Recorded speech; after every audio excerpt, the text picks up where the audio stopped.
So just to kind of go over the objective of this group is, as you know, in our traditional high-rise groups, it's really a diverse population of people. We've got wealth managers, we've got accountants, we've got attorneys like you guys. There's a variety of folks.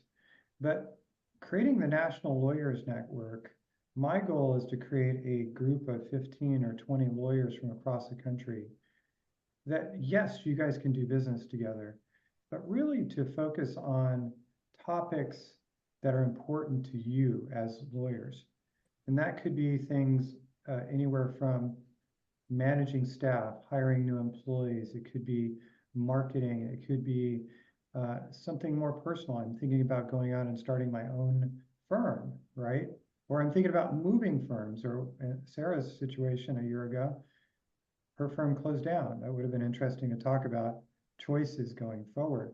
So this group is really think of it as your extended board of directors with a bunch of smart lawyers from within Highrise.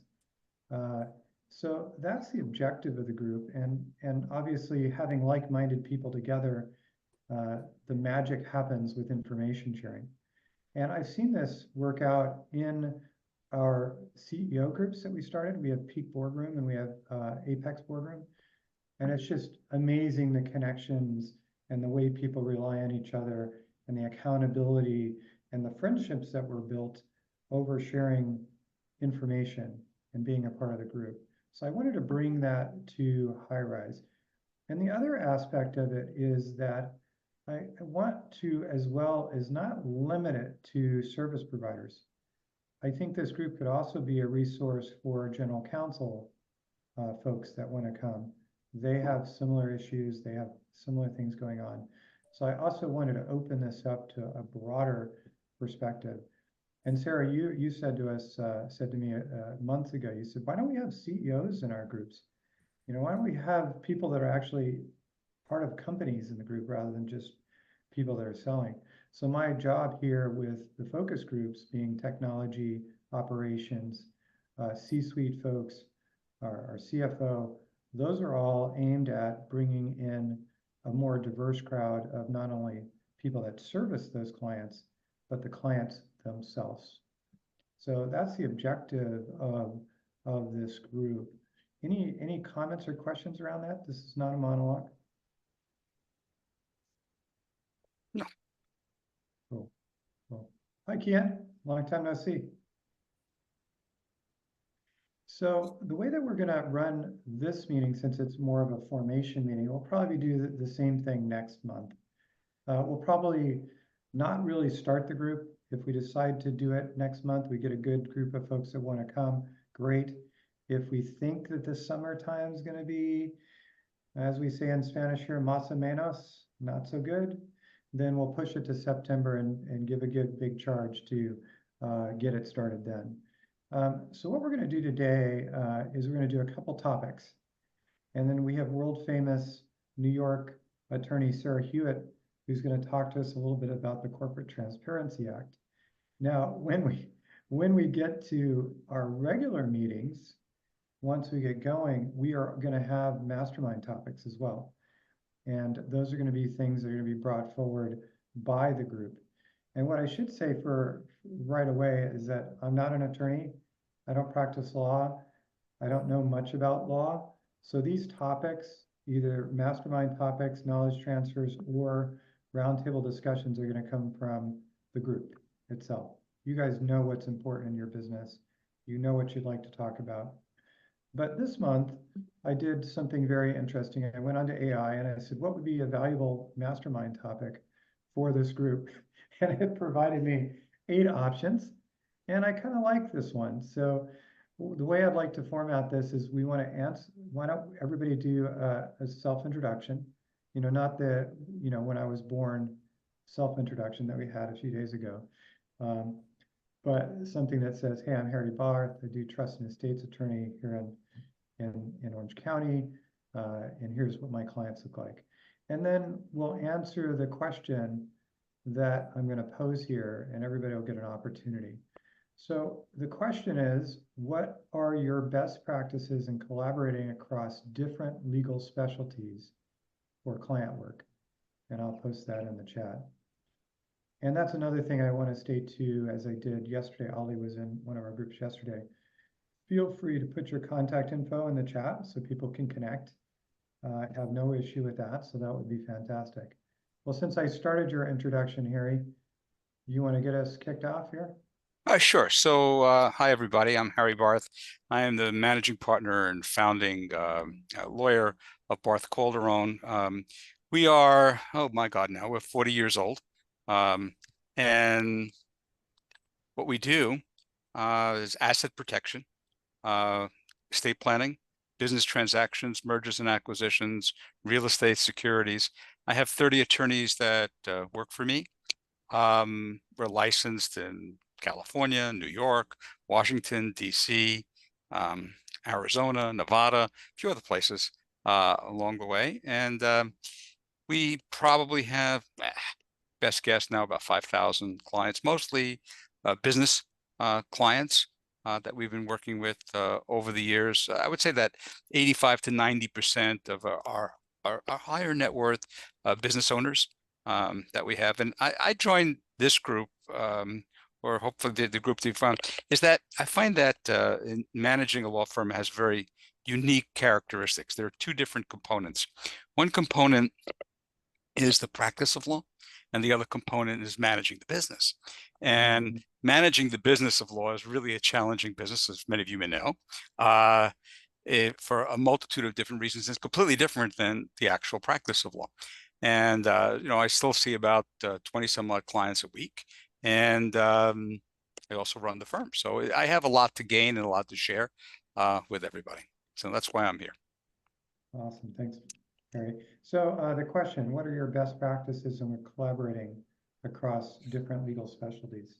Well, what happens is in our work, we have a potential new client, or we have a new client. We do a tremendous amount of due diligence. At first, what we call it a asset protection blueprint and analysis. So we're looking at everything. So we're looking at the insurance that they have, the structures that they have. Which is a very, very, very in-depth dive into everything that affects a client legally and tax-wise and financially. And so what happens is automatically we will speak to their general counsel, we will speak to their accountants, we will speak to their business transactional lawyer, should they have one, or their real estate lawyer. So the collaboration becomes kind of automatic. And the goal is we become the quarterback of the team, and for the better of the client. So the collaboration we don't do, for example, we do probate and trust litigation, but we don't do any business litigation. So we always want to have across the country great people in many states that we can talk to about local law, or refer business to. Refer a lot of business to local counsel, because hey, if we got a case that's going on in our client in Indiana, in a court, we need to find somebody. We also get asked all the time, do you know somebody here? Do you know somebody there? And one of our resources is to build this collaborative network of professionals that we can refer, and that's a valuable resource for our clients. So it's kind of like autopilot. Yeah, fantastic. Well, you're a master connector, that's for sure. So Yeah, I know thank you. that helps tremendously to have those resources, and it makes it a little bit easier to, when somebody says, "Hey, I need a tax law attorney," to pick up the phone and say, "Well, let's look at who you are and who your personality is, and I have three people that I can consider, and I think Jane is the best one for you." Yeah, So you have yeah, different clients. that's very true for us, because clients, they'll come to us like primary and say, hey, do you know anybody in Oregon who handles municipalities? Well, Mhm. that's pretty narrow, but we happen to do that. We've built that, call it in the old days, the Rolodex of as many people as we could find. So my hope is that through collaborative effort with this group that you put together, hopefully it survives and it gets bigger, we can expand that, and I think it'd be great. Yeah, thanks, Harry. Hey, welcome, Daniel. Good to see you. Nice to see you. Apologies for being late. A call ran over. As long as it's a billable call, that's all that matters. It was.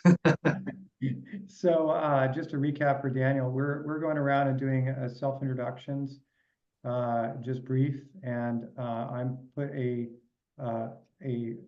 roundtable discussion, which I'm going to repost in the chat. So when you come around to you, it's about best practices. So, so Ollie, go ahead. Hi, I'm Allie. I'm going to put my LinkedIn info in the profile. So I am the tax attorney that Forrest was just speaking of, if you need one. I actually do state and local tax primarily and administrative law in Texas. I worked with, I was the chief of tax litigation for the Texas Attorney General's office until about a year ago. But I got into tax by way of litigation. So I do all sorts of litigation. My practice has sort of turned into just weird things involving the government that people can't figure out how to solve. So we do that. We do a lot of local council work. I'm at Jackson Walker. We're Texas only, but we do a lot of local council work for different firms. We pride ourselves on playing well with others and not trying to steal your clients, just helping with a matter if that's what the situation calls for. So since Harry mentioned that, I thought I'd say that we do a lot of that. As far as collaborating across practice groups, most of my work comes from other practice groups in the firm. I do um, a lot of due diligence for M&As, things like that.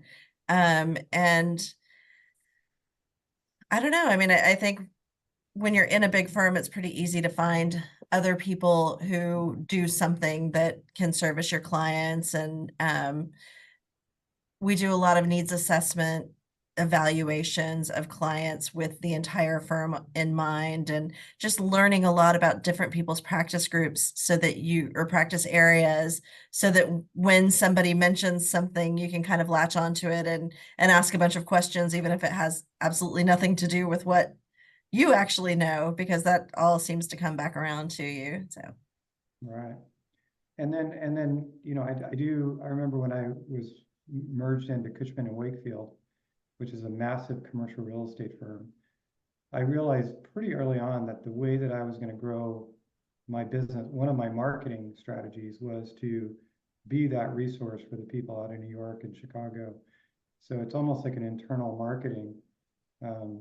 And I think maybe what you're saying is the easier you make it for them to work with you because you're a familiar face or they're connected with you on LinkedIn. That's the first thing I did. We had 6,000 real estate guys and gals. So I connected with as many who would connect with me on LinkedIn. And so every time I do a post, if they were watching it, I was starting to build that relationship without even seeing them. So Ollie, that's a great point. So collaboration is marketing as well. Awesome. Paul, our energy attorney. Yeah, thanks, Forrest. So I'm Paul LaCourciere. I'm with Climate Edge Law Group. I'm a renewable energy and sustainability attorney. So what I do is negotiate deals in the renewable energy and sustainability space. What happens is either if you're building a renewable energy project, I help you do that. If you're buying power from a renewable energy project, I help you do that. If you're installing it at your business, we do that. So it's sort of anything. Once you have a project that touches energy, and in particular renewable energy, I kind of do it. When you hear about companies trying to manage their carbon footprint, you might hear about net zero efforts or virtual power purchase agreements. I help make all those things happen. So that's been doing that for 25 plus years. Keep getting older every year, and it's kind of weird. Where are you located? Just south of San Francisco. Yeah, getting older every year, Paul, is better than the alternative. You don't want a Benjamin Button it? Oh boy, best practices. So because what I do is so specialized, I sort of live in one of two worlds. I'm either completely autonomous, and so like I came out of big law, and one of the challenges with sort of having a practice like this is it doesn't require huge amounts of teams of support. So being in a big law firm is not particularly useful. So I spend a lot of time just sort of being on my own. But then, because I am so specialized, anytime you trip over issues that are outside of my space, collaboration becomes imperative. So as an example, if I have a client, we negotiated a contract, have this going on right now where we negotiated a contract to purchase some renewable energy, and the other side breached. And so, we tried to negotiate a solution, negotiations didn't go well, and now we're moving into litigation. So of course I'm collaborating with the litigators. And that's sort of my universe. The biggest thing I have to do on these, in every time I'm involved with other people, other attorneys, is educate them on the issue, on the practice space. So it's actually really uncommon for me to be working with attorneys who have a solid understanding of this industry or the contracts. So kind of the biggest thing in terms of learning how to collaborate in best practices really comes down to kind of becoming a good teacher, right? Figuring out how do I concisely educate people, quickly and concisely educate people on things that are important. Being patient to answer a lot of questions that I've answered 100 times.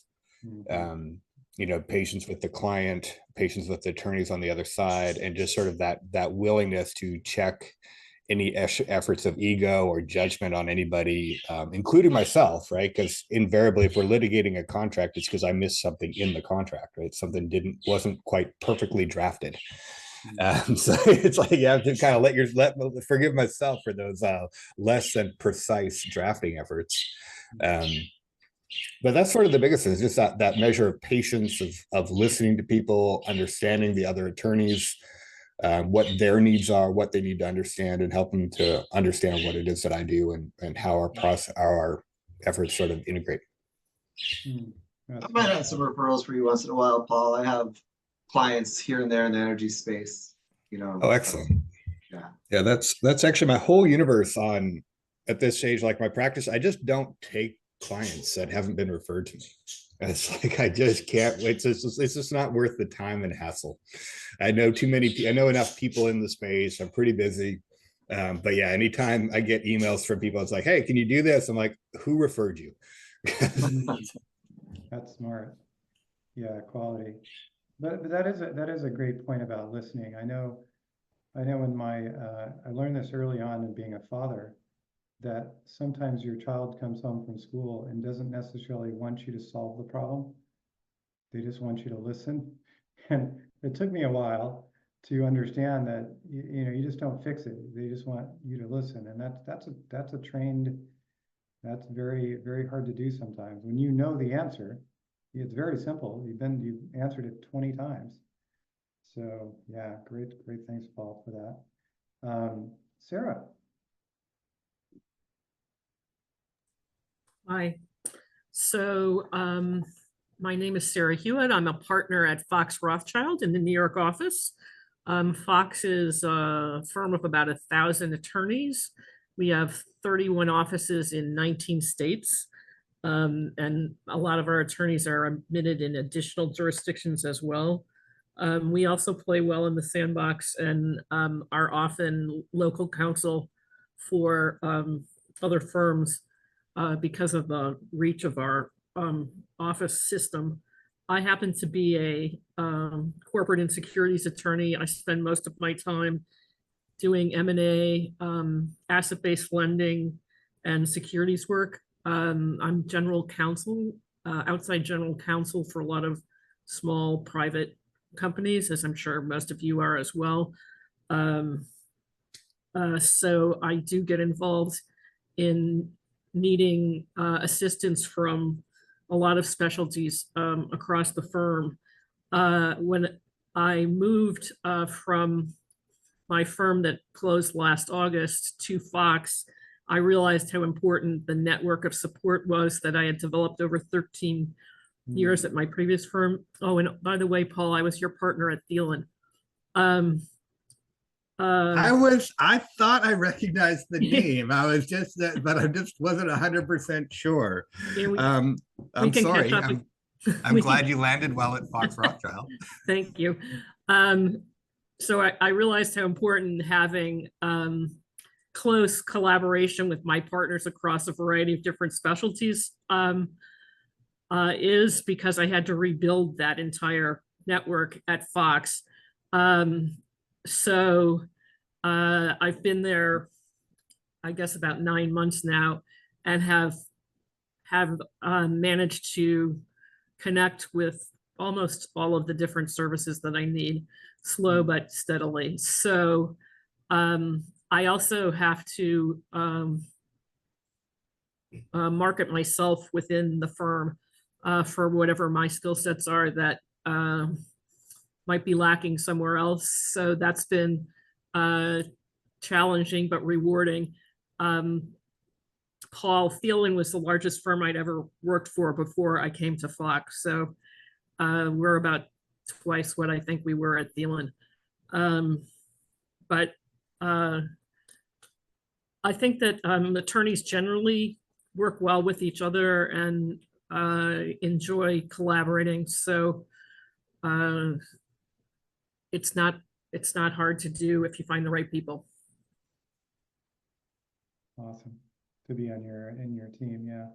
Well, great. And I guess if you moved in August, it's been almost 11 months now. Yeah, I moved August 31st. That's how time flies, huh? Yeah. Seems like just yesterday. Crazy. We used to have our high-rise meetings in Sarah's office in our former firm, so I remember the day when that changed. You probably still can, because the office is empty. Yeah, actually, I remember I went to the office, come to think of it. Now that I remember, a couple Decembers ago. Yeah. Yeah. Awesome. Well, Yeah. Gerald is not only a lawyer, but 2 times Ironman and a 6-time marathoner. It's probably 8 by now. So people always say run, Forrest, run, but I think you probably passed me 3 times. Thanks, Forrest. It's actually Jared. There's no L. It's not Gerald. Okay, perfect. So it's an Irish pronunciation of Gerard. Don't ask me why, but if you go to Ireland, they say it's and pronounce it Jared. Jared. So, okay. Forrest, thank you for putting this together, creating the initiation of this platform. I am just impressed and humbled by Harry and Paul and Ali and Sarah, and I'm sure by Daniel's accomplishments. I'm a practicing attorney, but my real passion is to create more money, time, and magic for my boys. I have 2 boys, and for my clients. I love finding solutions, and I love finding opportunities to do better in the world. And that's, that's really, in a nutshell, where I drive my energy. I happen to be a lawyer.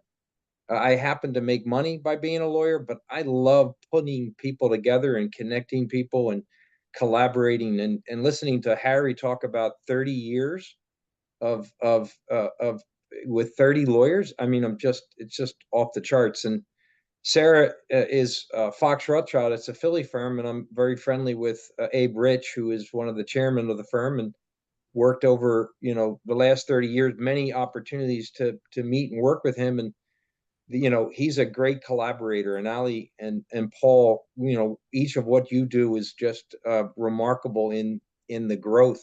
And it's, if you want to know who I am, it's being growth minded, like never having an attachment to how things were once done, and always being open to listening to how it can be done differently. We certainly have accomplished routines that achieve success, but one thing that we've learned from our clients is that there's always a unique problem and there's always a unique solution, and being open to that and having no attachment to that. I am practicing for 30 years. I've had my own firm for the last 2.5. Absolutely, wonderful that I've stepped into this world of abundance. And I have to collaborate because my clients demand it. And so I have a very transparent attitude when I work with my clients, in terms of very early on letting them know that I am going to bring and put together a team. And if their trust in me resonates, I will put together the best team that will serve their needs. Mm. And so I just had an opportunity in Philadelphia to represent a client that had a 100 million to 200 million liability from an insurance coverage standpoint, and we just resolved it. And I did it with 3 different firms that came together and brought their resources under my guidance to get that done. So, you know, as a sole practitioner, I have to collaborate, and I love Paul's attitude of, you know, I'm going to pick and choose the relationships I have, because, you know, if they're coming in as a referral, they're coming in because somebody knows what Paul's skill sets are. So, you know, there's so much to learn from each other. And I, again, Forrest, appreciate you putting this together. Thank you. Yeah, awesome, Joe. Jared. I'll get there. I'll get there. Yeah, thank you. And it is all about the knowledge sharing, learning, growing, being better than we are as an individual. That is the key of a mastermind situation. So speaking of that, Daniel. Hi. My name is Dan Diamond. I'm the principal of Diamond Law. Like it seems like a lot of you, I'm a ex-big firm attorney from Wilson Sonsini. Now I'm licensed in California and New York. And we have people up and down California and New York, and it's a full service transaction firm. So I think there's probably a lot of overlap with Sarah's practice and maybe with Paul's practice. It sounds like. I'm sorry, I missed Harry's time talking. Yeah, we do kind of everything from formation through M&A, all private work. And we also do a lot of B2B contracts. So not just corporate securities, license agreements, massive services agreements, talent services agreements, any kind of B2B stuff, we do that as well. It's important for me to work across specialties. We are full service, but we do, our practice is so varied. I often work with outside attorneys and make lots of referrals to them. We'll work with them in different ways, whether it's them being engaged separately by the client or, you know, working with us kind of behind the scenes to give us whatever support, you know, kind of support we need that we goes more in depth than maybe what we have. You know, so that could be real estate related, or, you know, it can be anything.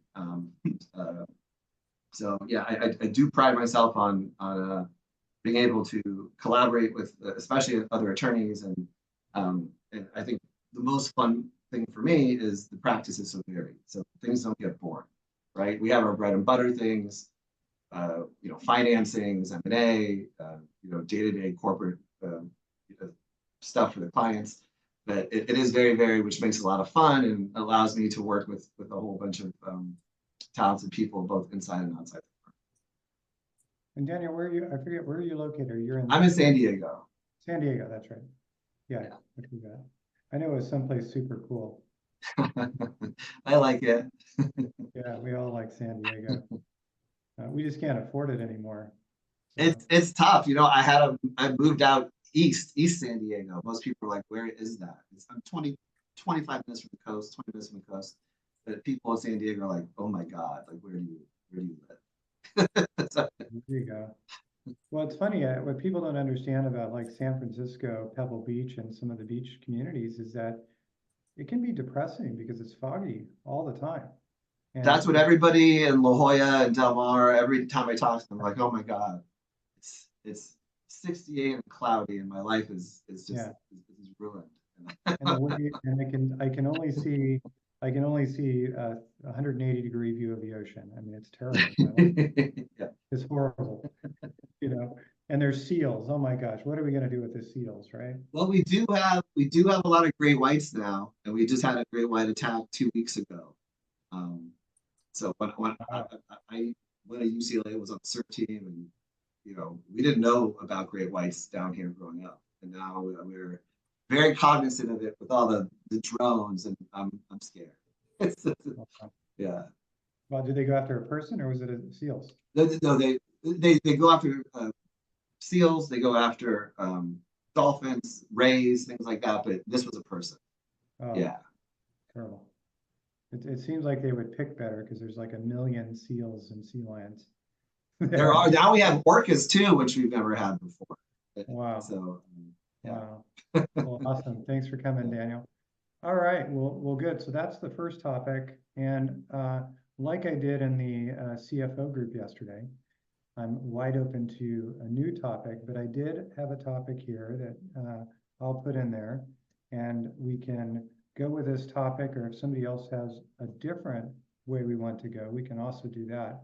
So I put in here, do you have an alternative fee arrangement? I've been hearing about this a lot more lately than in the past. So if so, does it work? So that's my idea. Is there any other thoughts for a roundtable discussion you guys would rather talk about? Or we can do both. I actually am curious to know what people are doing in terms of days in the office versus remote work. Because I've heard that in different cities and even within cities, there's different approaches to the back to work thing. Yeah, I think we can do that as well. So why don't we do both? So I know Jared is he doesn't have to worry about that because he's at his home office, I'm sure. But Ali, Maybe he has a real office too. I don't know. We're going to let him speak. Go ahead, Paul. Just want to, it's an interesting point, Sarah, because, and it's a good one, and I'm fully remote, right? So in my universe, it's not actually an issue. We all work remote. The thing I find most interesting about it, though, a couple things. One, the extra effort you have to put into maintaining relationships. So I have several people that I work with and I train and I talk to them a lot, and it's a lot of non-billable time, way more than if I was in the office. But the bigger thing I encountered, I think is more important, is when I talk to students who are coming out of law school and asking this question of what should I do? I'm like, get in the office. For all the sort of the, I'm not sure how to put it nicely, but it's sort of like this entitlement that somehow these kids are allowed to work from home. I'm like, you don't get the osmosis from other attorneys that you get when you're in the office. You don't get to build the relationships. And you can't make partner at any law firm without having solid relationships. So it's like my statement to everybody is just like, dude, if you have the opportunity to get in the office, take it when you're young. And as an adult, as an older one, I have to be more cognizant of like, how do I make myself more available so that I can give the mentoring that they need in order to be effective attorneys? That's exactly what I hear from every big law partner is they're like, we want them back at least a few days a week. They keep on, the juniors keep on pushing back, and they're like, well, you're not making partners. You know, it's that they may be unaware of it, but there's no way. And it's we're fully remote as well. I find that it's, I've worked with several people remotely, and it's worked out really pretty well. If I call them, I want them to answer the phone during business hours, and you can kind of tell if they're working or not. What it's hard for me is checking the hours, right? Checking how many hours they're billing. Are they being productive? Because I can't just peer into their office. So it means some days when I'm really busy, like I'm thinking, and I know they know I'm busy. Like this today, it's like the first 4 hours of the day I'm on calls. How do I manage them to make sure they're actually working? They seem to be working, but I know it's not as efficient. But it allows me to have people all up and down, and different states, and it allows me to get a lot of talented people that I wouldn't be able to, the small firm, have if I got to have an office and overhead. I'm loving I also have 2 small kids, so being at home is wonderful until they come home. Now in the summertime at 1 p.m. and on my office shed door. But yeah. Daniel, I think you bring up a good point. I mean, there are 2 issues I think that are prevalent. One is productivity. Are they as productive? I'm outside of Philadelphia, and it would typically take me an hour, maybe even an hour and 15 minutes from door to door for me to drive in, park the car, get into the office, get situated, and then get to work. And if you double that, that's 2.5 hours, and I'm sure the commutes are similar. Now, there's benefits to that commute, but there is a loss of productivity. And I frankly build more hours. That's probably not a good thing, but it is a good thing as you're trying to build significance.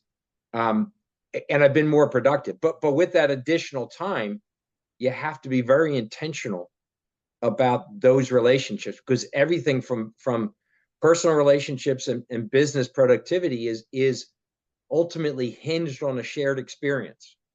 And typical shared experiences can be simply a ride in the elevator. I worked for Morgan Lewis, and I remember going to a PLI or a PLI seminar in New York, and I had a chance to have lunch with the chairman of the firm. The chairman of 800 lawyers, and me having lunch with him, and because I chose to go to a CLE in person and happened to have that shared experience. And there's a lot that I even draw now, 30 years later from that experience. So that's the benefit, I think. It's the interaction that creates an awareness, and we're having great interaction now on Zoom, and that's wonderful. And I'm getting to know each of you just in this last few moments, but it's nothing that, as we can all probably attest to, being in person and watching the mannerisms and the emotional transference that happens in person. And that's the benefit. And so you have to become really intentional about it. And I think companies that just knee jerk and say, and that's probably not an appropriate characterization, because there's much thought that goes into acclimating and creating more less remote and more in person, but it has to become an intentional and not random or it has to become more deliberate as what that shared experience is, not just coming in, but on the days that they come in, have other events that create and maximize the time that in fact they are together. And it could be as simple as a free lunch or a buffet lunch for everybody on Wednesdays for, and there are any number of tricks that you could do to create that. But I think that's the two. You get greater productivity, I think. Also, the productivity is increased because I'm so much more acclimated to working from the kitchen table.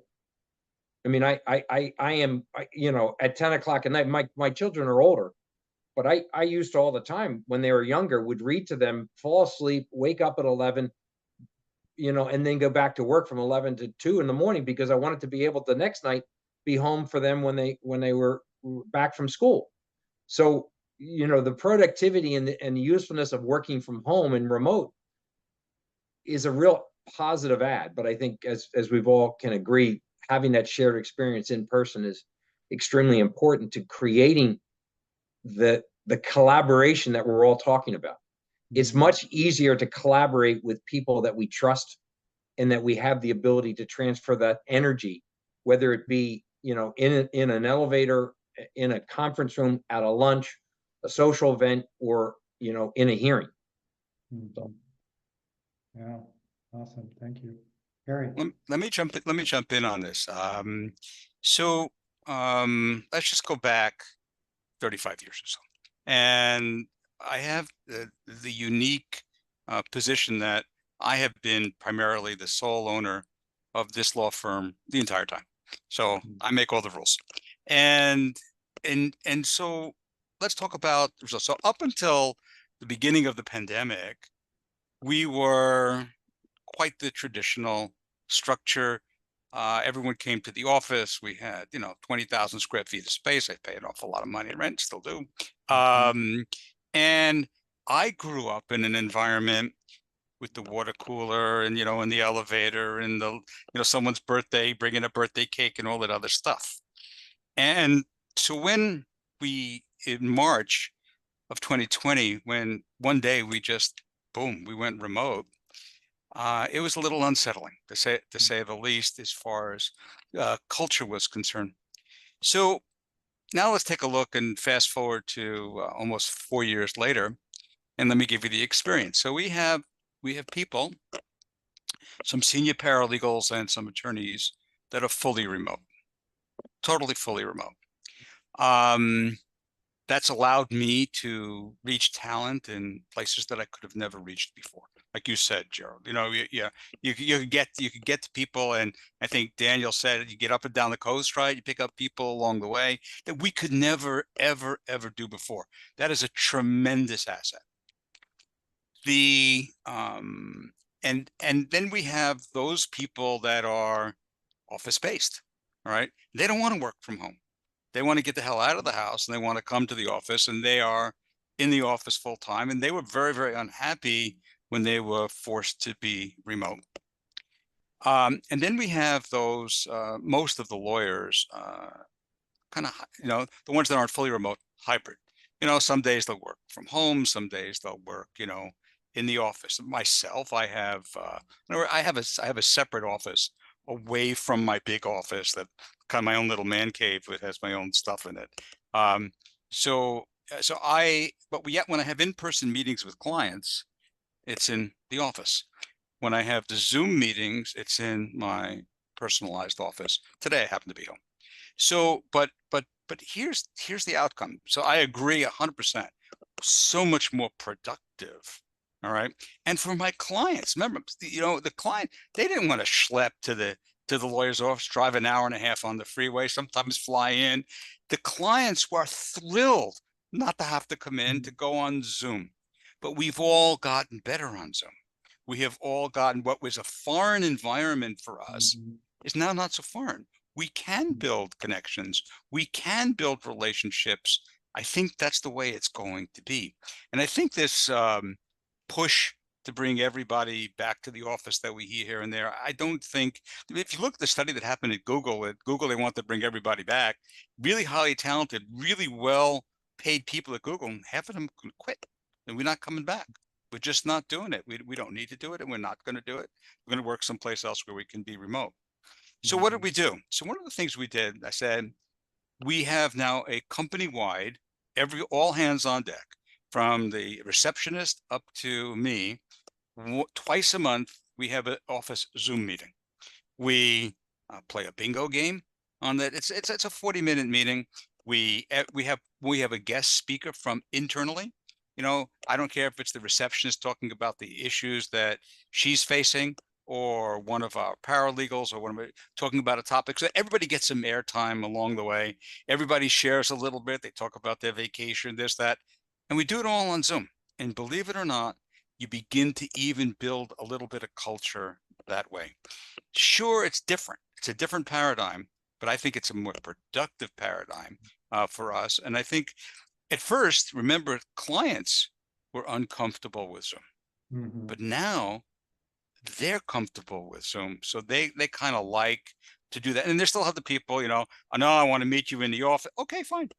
We'll meet in the office. We'll have in-person meetings. I'll be in the office all day on Thursday, and I have like 5 meetings in the office there. So I don't think it's all that bad at all. I think it gives us greater opportunity to grab so much more talent along the way. And the other thing too that happens is that you have senior staff, and some of you may be facing this, that staff people who are they're mobile. In other words, my boyfriend got a new job in Phoenix, so before they would leave the firm and go to Phoenix, and it doesn't make male, female, it doesn't make any difference, but they would leave the firm because of things nothing to do with their job, but the circumstances around their life. Now we said, okay, you want to go to Phoenix? You go to Phoenix. You can work remotely from Phoenix and continue to do your job. And we've been able to have less turnover and keep people more talented. Now, what have we found? Also, some people, guys and girls, are more productive remotely. Some are about the same, and some are less. Some don't know how to work remotely very well, and they have to learn. But it is a bit of a mixed bag. But I think it is the way it's going to be, and I don't think it's going to change. I think one of the paradigm shifts from the pandemic is that this is the way we're working now is here to stay. I don't think it's going to shift back. I think there may be some pressure, but I don't think so. That's just my 2 cents for whatever it's worth. Great, Harry. Well, what you have to do with those unproductive people is you have to go to their house and investigate and make sure there's not too many squirrels running around.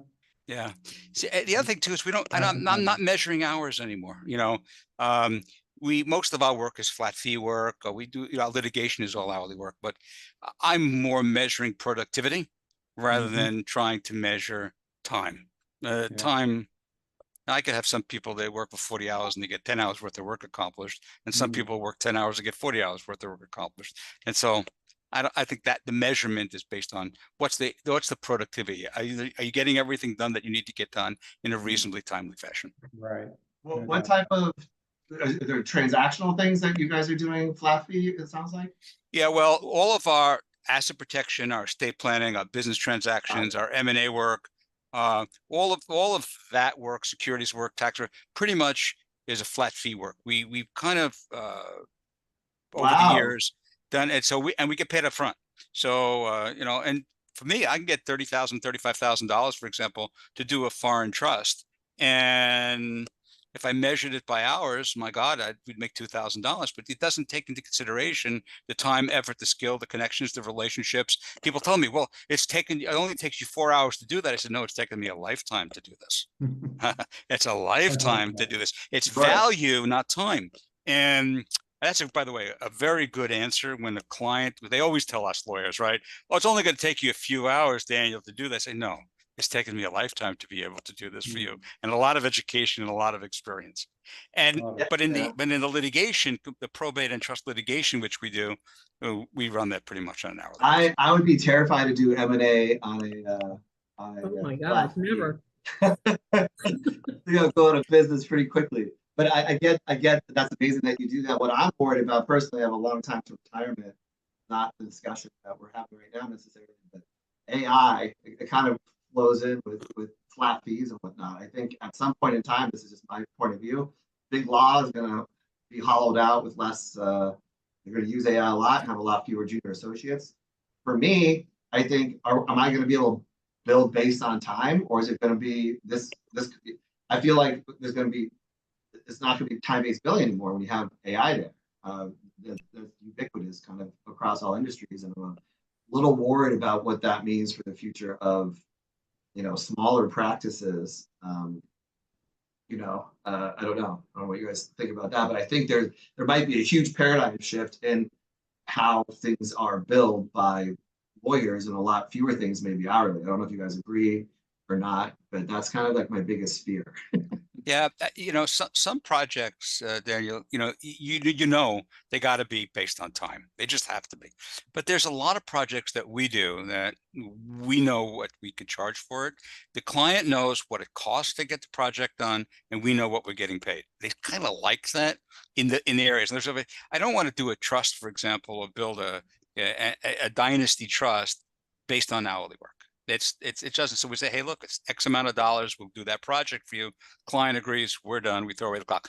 Most of the time, we're okay. We know what time involved, and we don't get sucked into a major project for the fee that we receive.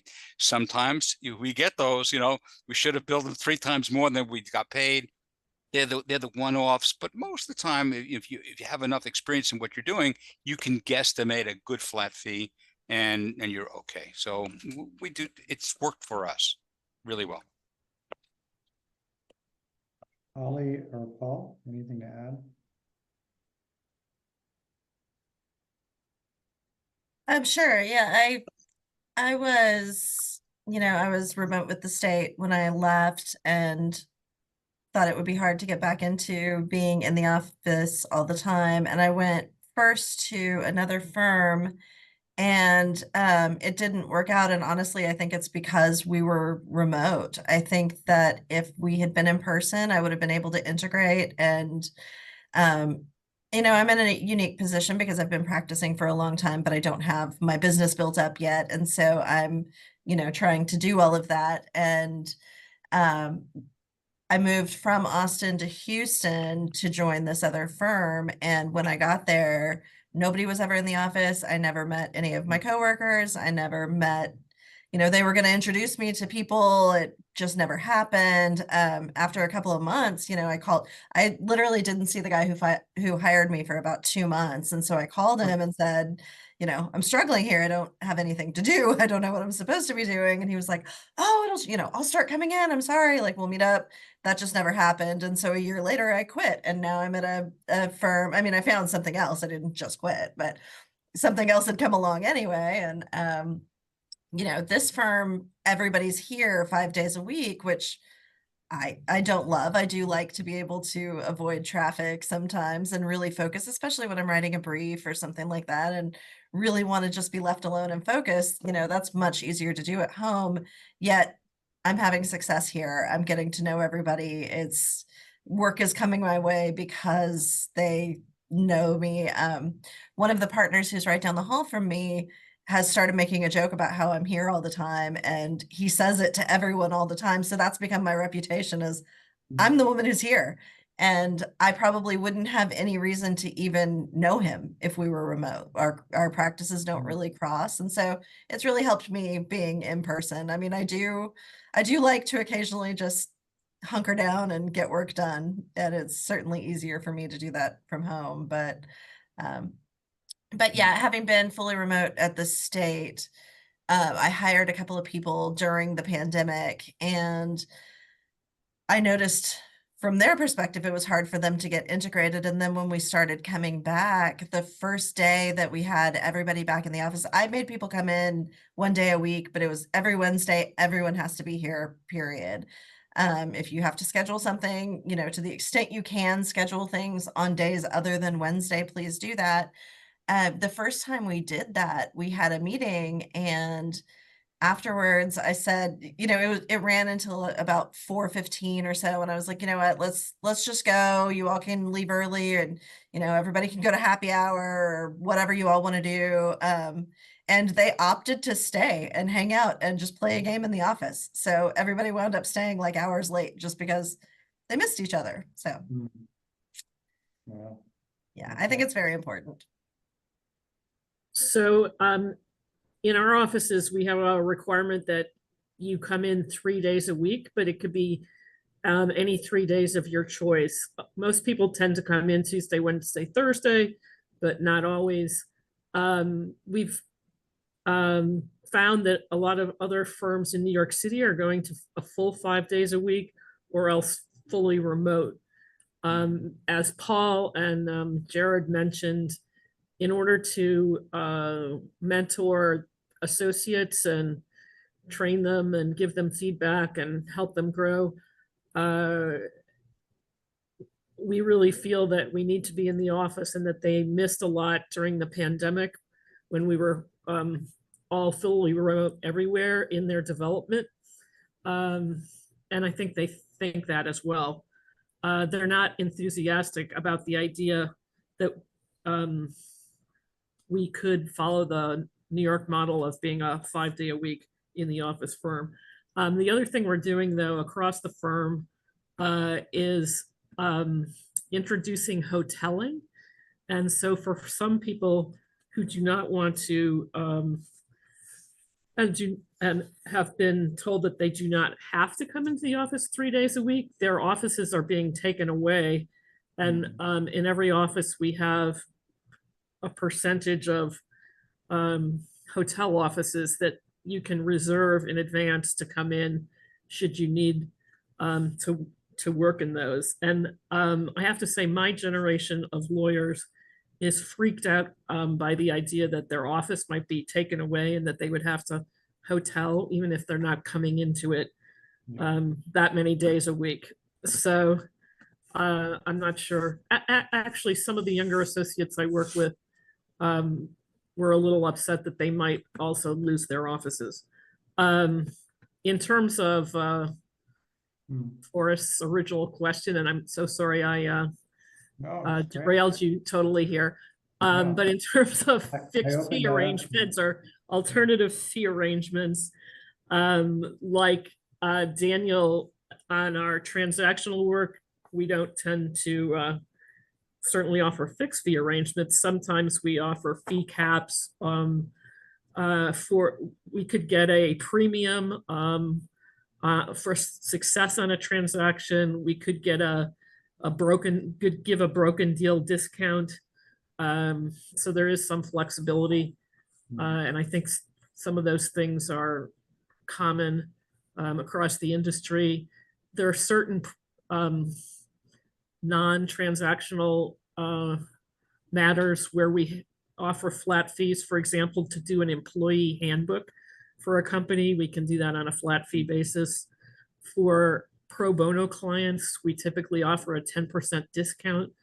So there's a whole variety of things that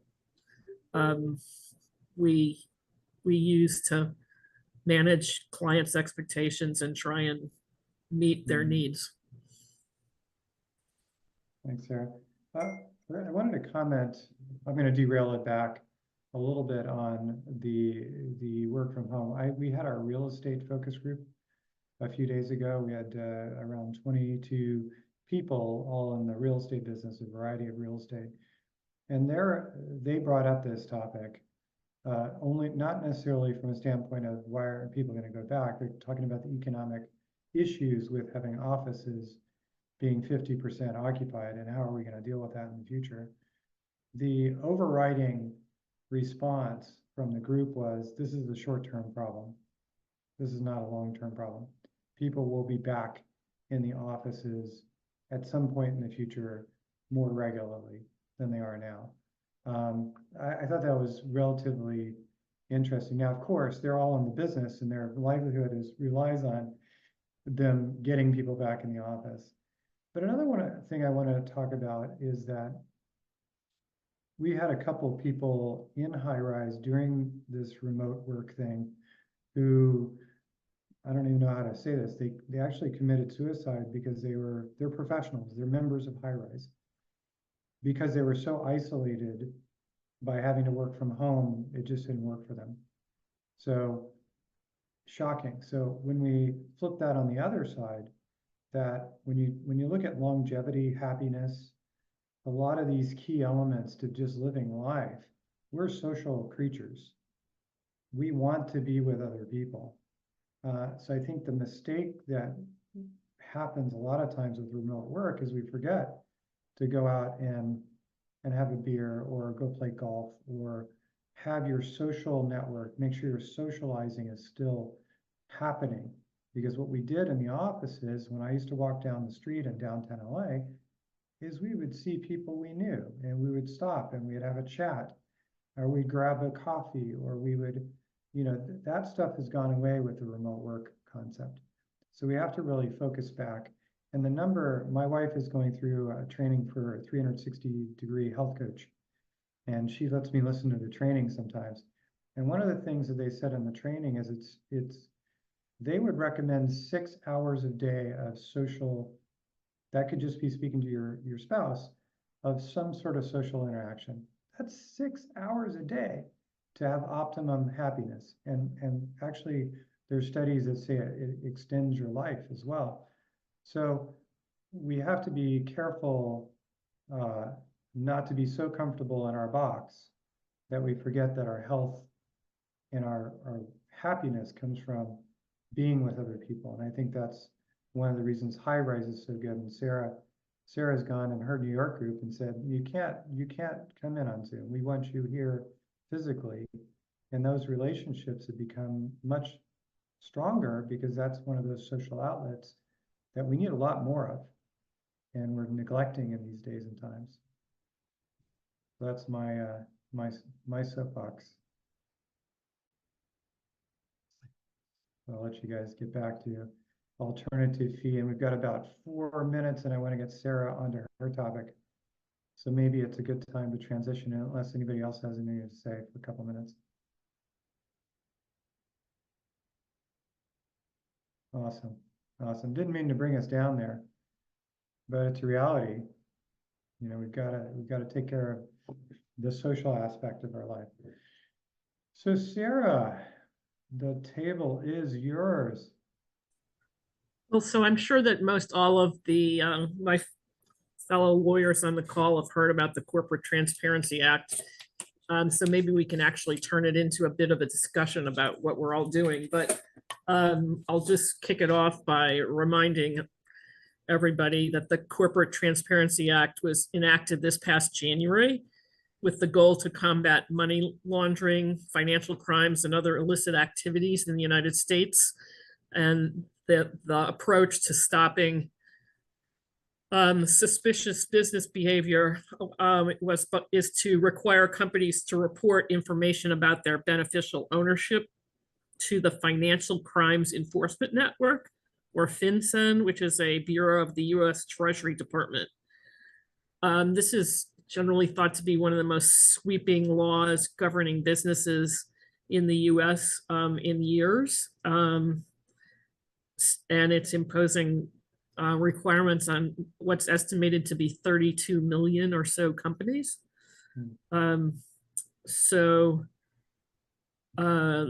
needs to comply? If all domestic and foreign corporations doing business in the US need to comply. Every LLC, S Corp, C Corp, and my understanding, actually, Harry, you can help us with this, is trusts as well, need to report if they're doing business in the US, have an operating presence at an office in the US, and if they have less than 5 million in gross revenues and fewer than 21 employees. If they had more than 5 million in revenues, more than 21 employees, they're a large business and they would be exempt from this requirement. But there's many millions of small businesses that won't meet that test. There's a number of other types of entities that are exempt, basically those that have reporting requirements because of the nature of their business. So brokers and banks, public companies, public utilities, public accounting firms, insurance companies, and the like are exempt from the CTA. Actually, the reporting form is not that difficult. Once you determine who your beneficial owners are, and those are anyone who owns or controls 25% or more of the ownership interests in the entity, or exercise substantial control over the company, even with a less than 25% ownership. For those beneficial owners, you need to collect the names, the dates of birth, the current addresses, and copies of their government issued ID, like a driver's license or a passport, to share on the form that's going to be filed with FinCEN.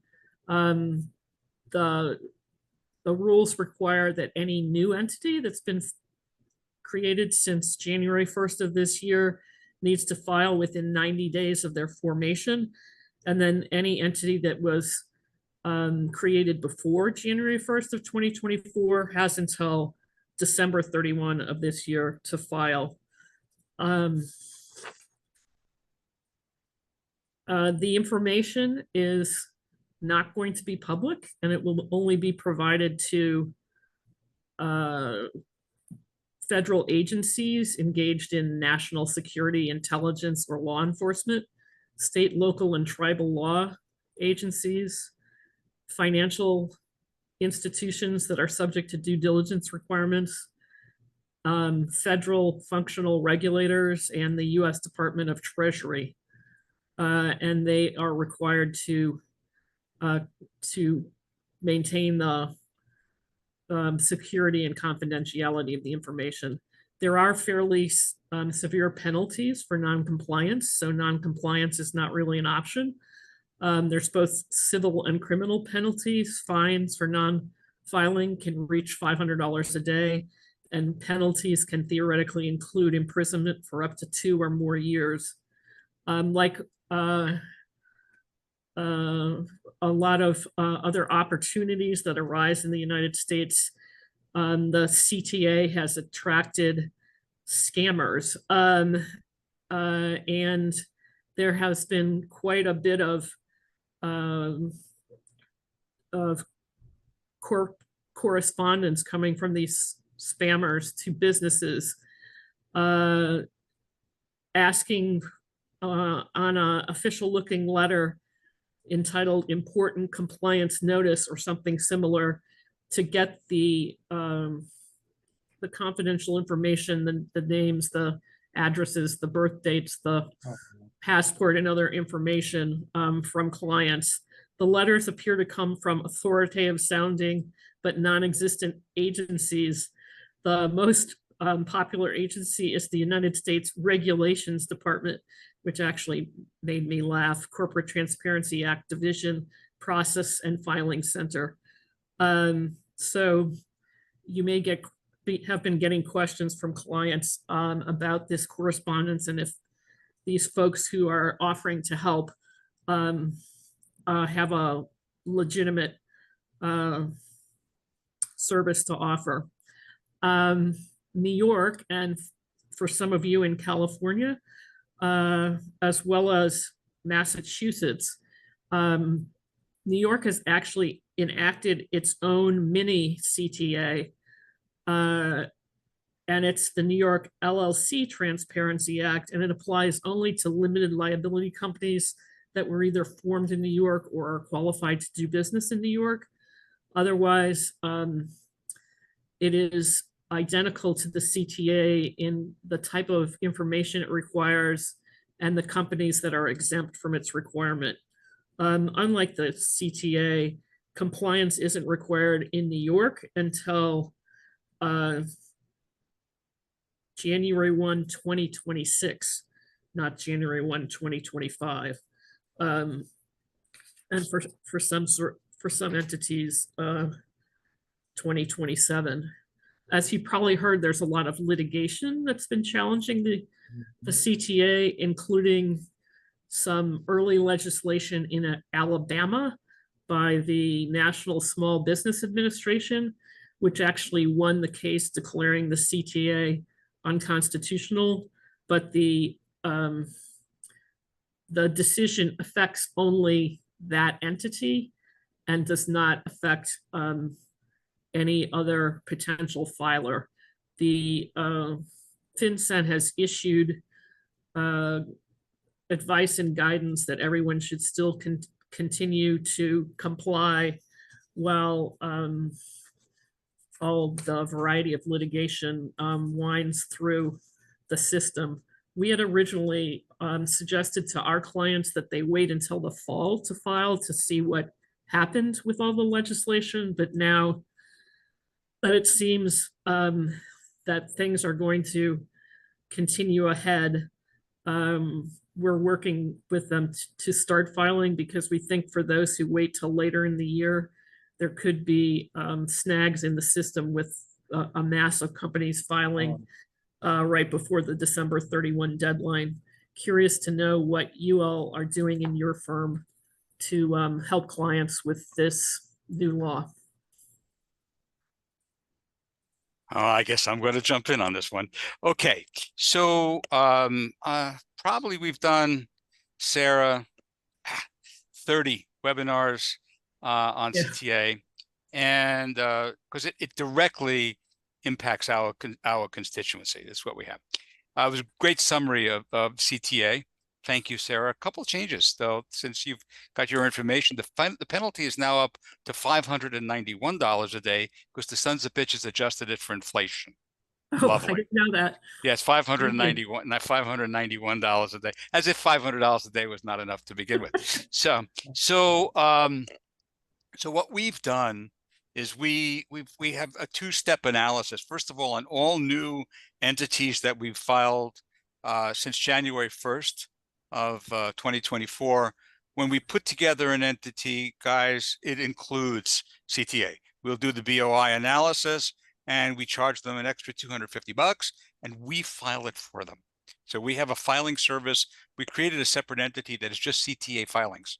All right. So the lawyers do who's a BOI, because that becomes, like you entered, pretty interesting, because you get a couple of legal things that are involved. One is the definition of control is a legal analysis, and then two, the definition of it's not the ownership, but when you get into a trust and you get into all the other things that are involved, it gets really, really complicated. So let me give you an example, everybody an example. So let's go to Texas for a second. I think, Ali, that's where you are in Texas. And a lot of people, everybody, of course, they're in the oil business, right? So they drill a well, and they drill a well. Traditionally, the well is an LLC. For all kinds of purposes. You get blowouts and wells, you can have all kinds of issues and problems and liabilities. They create an LLC. So they create an LLC, doesn't have 20 employees, doesn't have $5 million of gross sales, is subject to CTA. Now, on top of that, the people that invest in the wells, they got a lot of investors that are in wells, Al, you know that, they go in as an LLC, may have 4 owners, each owning 25% of the well, drilling the well. So every one of them, so the LLC itself is a reporting entity. Each of the LLCs is a BOI. On top of it, so that becomes a reporting entity. And then sometimes the managers of those LLCs have the control. So they become reporting entities. And sometimes those 25% owners are held by a holding company. All right. So it becomes reporting where the manager is a corporation, like a corporation. So then all the C-suite people, the CFOs, the CEOs, the COOs become reporting entities because they have control. And then if the board of directors, Sarah, can terminate a CEO, a COO, every member of the damn board becomes a reporting entity.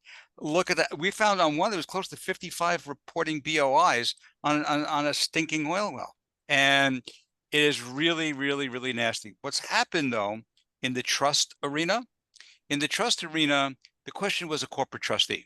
The corporate trustee itself is a highly regulated entity and exempt from the act. But then since the individual trustees had the ability to make decisions, all right, at first, FinCEN said that they all had to have FinCEN numbers and report. I can be happy to announce at this point that just you need to name the corporate trustee and not the individual trustees that have control, and that makes a big difference in how things are allocated. That doesn't necessarily hold true with other forms of irrevocable trusts and living trust, which again is another form of legal analysis. Who the hell is a BOI? Who's a beneficial owner? And so it's a minefield. And I think that I think correctly, the AICPA told all of the CPAs, don't do it. Don't touch it with a 25-foot pole. It's the unauthorized practice of law. So it's a big area. The Alabama case absolutely is, but it's on appeal right now, and I agree with you. And then another one just happened, but that case was all about that Congress did not have the authority, Right. to regulate, and the judge ruled in a summary judgment that they didn't. And then the other case that's going through is the one in Maine. Yeah. And the one in Maine basically saying that Congress is stepping into an area that belongs to the states, and that's the regulation of the business within the states. So we'll see where all that goes. But I agree with you 100%, and your firm's position. It's better to do it and get done, because I don't think it's going away. Because most Western economies, both and modern Eastern economies, already have this in place. You can't do anything with a notary without doing all this stuff in America, Yeah, actually, or know your clients. So it's I think it's here to stay. Actually, our European clients are always surprised that there's no Correct. public disclosure of owners in Correct. the US, but Correct. they thought it was great. Yeah, of course. So that's the latest on that. So that's what we're doing. We do a lot of it, and we're charging about $600 an entity for a pre-existing entity to analyze the BOI, and then $250 to file it, and to make it easy for our clients. But some of our clients have 15, 20 entities, so it's a nice chunk of change. All right. Other thoughts around that? Paul, I see your kitty cat. It sucks, Forrest. It's a terrible act, but I think it's here to stay. Yeah. Did you read Sarah? Did you read the opinion by the judge in the Alabama case? Yes. And what he basically said, and I Yeah. just read the main pleading. yeah, well, the way he started it said, sometimes you have really crappy legislation, but you know what? It's constitutional. He says, here you have legislation. The goals are really good. in order to protect everybody from terrorist financing and money laundering. But it's unconstitutional. So that's where that judge ruled. We'll see where it goes. Very good. Well, my accountant did my corporations, which is interesting. I guess he didn't get the notification not to do it. Well, did he do you in corporations or he did the CTA filings? Corporations, they do, but the CTA filings, you know, they could step into it. They got to figure.